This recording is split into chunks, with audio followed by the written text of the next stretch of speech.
Hi, this is Khalil Golivala. Welcome to another episode of the BIPOC Manager Podcast. And today's episode, I'm super excited to have Larry Graham with us.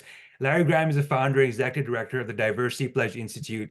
He spent the majority of his career leading sports journalists in the newsrooms across the US. He's worked at ESPN.com, the San Diego Union Tribune, the Milwaukee Journal Sentinel, and the Kansas City Star, to name a few. Most recently, he served as the deputy director of local news transformation at the American Press Institute, where he built the Table Stakes website. Larry's on the board of directors for the APSE Foundation, a nonprofit dedicated to fostering diversity in sports department. He's also a New Start Fellowship recipient studying media solutions and innovation at West Virginia University's Reed College of Media. Larry, thank you so much for being a guest today. Thanks for having me. Thank you so much, Larry. Larry, one of the things I believe is I believe that journalism is a bedrock of free society, but it's also a job. It's also an employment. You've spoken about journalism being the midst of an arms race for diverse talent. Can you elaborate on that, please?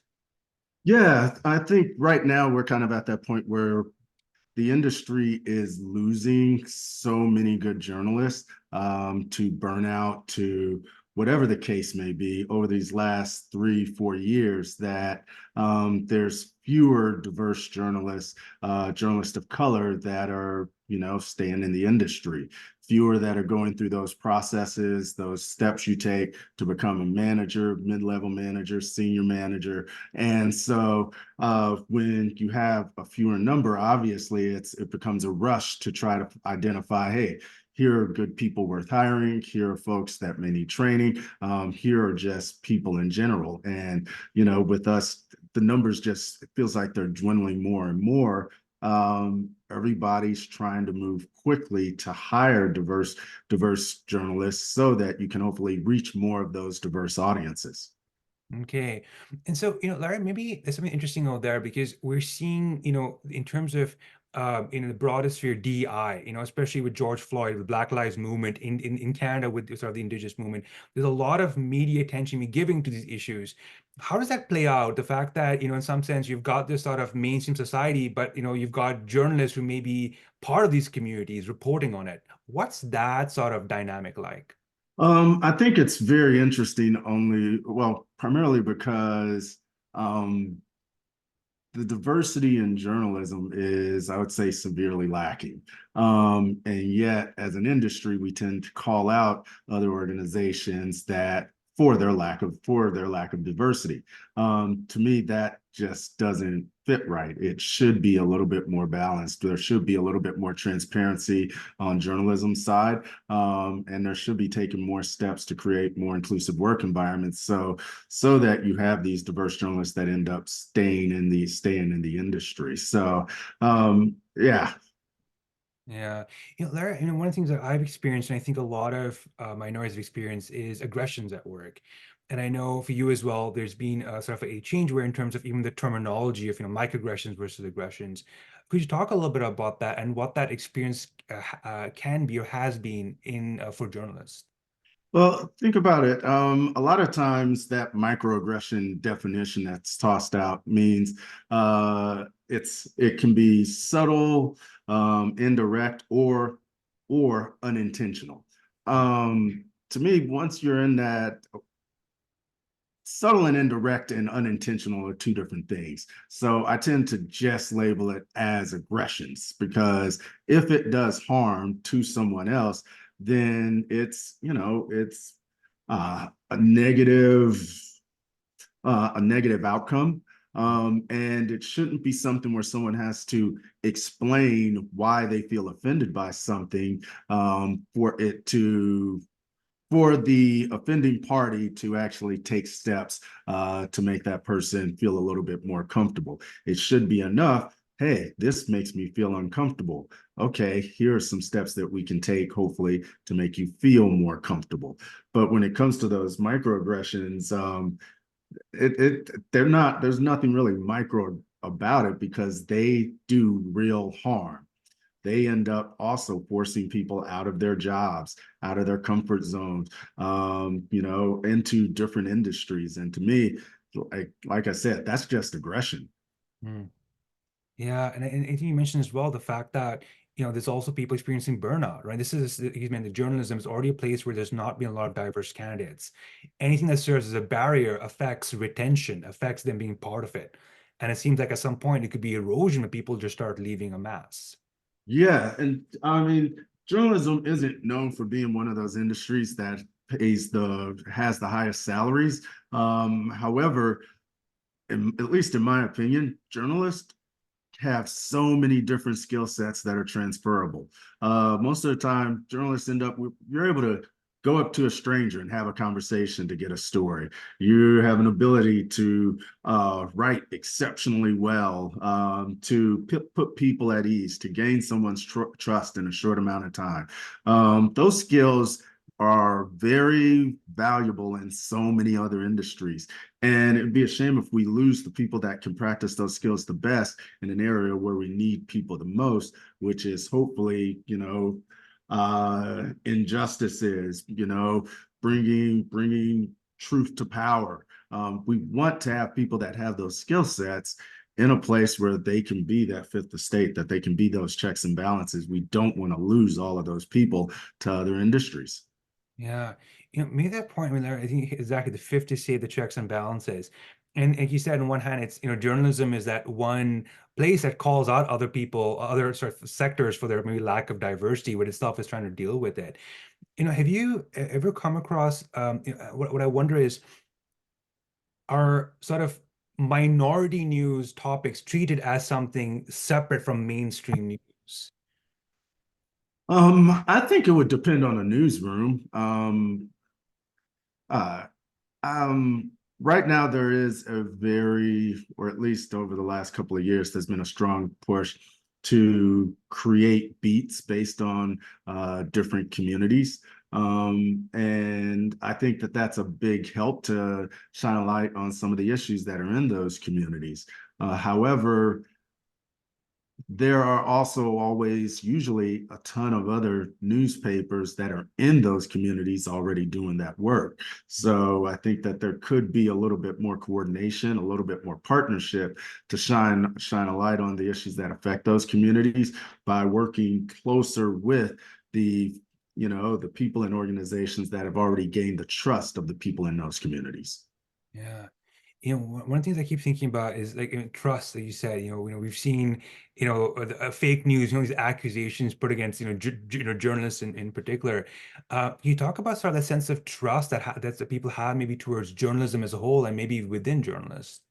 Yeah, I think it's definitely taken a dip over the last couple of years, whether political climate or whatever you want to call it. But it's also, I feel like it's folks tend to stay in the space that they feel most comfortable when it comes to the type of news they get, so that they're hearing more of what they want to hear. Um, and so I think part of what we need to do in journalism is provide a little bit more journalism literacy, a little bit more information earlier for folks so that they have a better idea of what journalism is, the importance of journalism, how they can use bit journalism to their benefit. Taking steps like those earlier in people's lives, at the high school level, the middle school level, the collegiate level, providing more information, more education on the importance of journalism will go a long way to hopefully protecting the democracy that we all hold dear. Yeah. Larry, I mean, that's part of it. What I also want to shine a light on is the work you're doing of founding the Diversity Pledge Institute. What I'd love to know is, what was that discussion like, where you kind of say this doesn't exist or it exists? Like, what is that inner conversation like, which made you put this together? Um, Really, I would say it was me deciding I wanted to have an official organization that provides people with a lot of the things that I was provided with throughout my career. Um, I feel very comfortable in saying I was not the most talented journalist coming up, but I worked with some ridiculously talented people. And I feel like part of the difference in some of our career paths can be traced back to the mentors we had, to the people we met along the way, the folks that gave us good advice, bad advice, but stayed with us, providing us with that support, helping us find jobs. And so for me, it just became, all right, I want to create that in journalism, but have it be more defined so that you know everyone has that opportunity if they want it to get better, to have support, to feel as though they don't have to do this alone. So that was kind of the thought process. Was I wanted to create a support mechanism similar to all the support that I got throughout my career. Amazing. I think that's it. Like when I keep coming across the different people, different minority groups, the fact that most of that support system is sort of happening in like, in cafes or rooms or sort of informal networks. But the more they put in the light, the more formalized, the more people can see it's actually this huge thing they can benefit from. Yeah, hopefully so. I mean, it's the work, I mean, and you see it with a lot of the diversity, equity and inclusion positions that have been created over the last 3 or 4 years, the low retention rates, the fact that so many people end up leaving that job within 18 months. It's hard work. At times, I'm not sure if I truly understood what I was getting into, but I also felt like I was doing enough of this work behind the scenes on my own, just in a unofficial capacity for most of my career. Now it was just time to put a name to it. Yeah, yeah.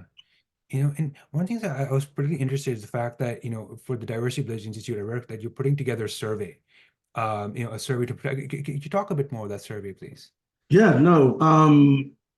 When I was, like you said, most of my background was in sports journalism. Then I transferred over to news and started doing more in digital and audience work. And in that regard, it became a little bit more about the data, being able to drive decisions that we were making in the news. And that appreciation for data kind of led me to, all right, realizing that we need more of the data on how individuals in our newsrooms are being treated, more data on retention, more data on hiring.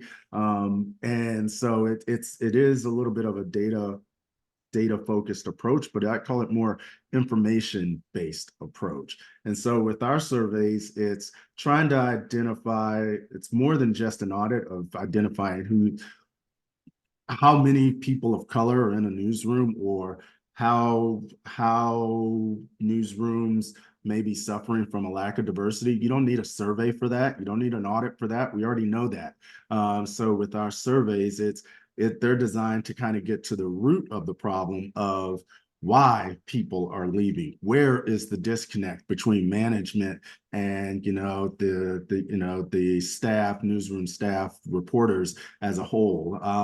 Where's the disconnect between senior management and mid-level management? I mean, some of our results have found that the everyday boots on the ground journalists had no idea what the mission statement, what the mission of the organization was that they belonged to. So it becomes things like that in collecting the data so that organizations don't have to throw time, money, and resources into areas that may not need that extra support, and identifying the areas that do need that extra support when it comes to creating their inclusive work environment and higher retention rates. Amazing, Larry. As we were wrapping up, one of the questions I'm always interested to ask guests is that, I'll give you an example. Like for me, I've had situation people just refuse to say my name because like, oh, we're just not going to pronounce it. They just call me Carl. Are they, is, if you face something, a kind of situation, you say, I wish I had an answer for that, but which you found a solution later on. Is there something that you share for somebody in case they were dealing with something? Um, I recently had a difficult conversation with a friend of mine over inclusive language. Um, Earlier in my career, it would have just been something that I would have, just let go. A lot of us end up letting those things go. But now it's become, hey, sometimes people just don't know. And if we can go into any situation assuming that most of the time people will do the right thing, people have empathy, they do care. If you do correct them, sometimes you may have to correct them over and over and over again. But a lot of times it isn't something where it is intentional. I guess the thing that I learned is you have to start by creating that dialogue. You have to start by having some more of those uncomfortable conversations because it seems like we are in that polarizing moment where we avoid conflict, we avoid difficult conversations when it comes to our politics specifically. Um, but we don't gain anything from avoidance. We don't learn anything from that. So I think there needs to be more of those critical conversations taking place so that, you teach it to one person, they may pass it along to another, and they can pass it along to another. I had a situation recently where I was going over the values of inclusive journalism with an editor, and I met up with this editor over the summer, met this editor's wife, and his wife started talking about how she heard about the things that I was telling him, and she was putting it into place in her workplace, with other people, in her organization. So to me, if I don't speak up in those situations, that ripple effect doesn't happen. To me, it just has to start with having more of those critical conversations and instead of avoiding them. Yeah. And just, I think that's the perfect thing. That's what, I mean, not to put the onus on journalists, but I think that's it, having those critical conversations. I think that's what we look to journalists for in journalism. Yeah, no, I couldn't agree more. Thanks, Larry. And so before we wrap up, is there anything that you'd like to mention? Anything that you like to shed some light on? No, not really. I think this has been really good. I've liked all these questions, and an opportunity to shed more light on these issues, especially at a time where diversity seems to be a little bit more under fire. But let's not even, if you don't even look at it as diversity, look at it as inclusion, look at it as retention, profitability. I mean, all of these things are important. So for us to be a part of this conversation, I think is key. This has been great. Amazing, Larry. Thank you. And if anyone wants to kind of, follow you, learn more about you, or learn more about the Diversity Pledge Institute, where could they do that?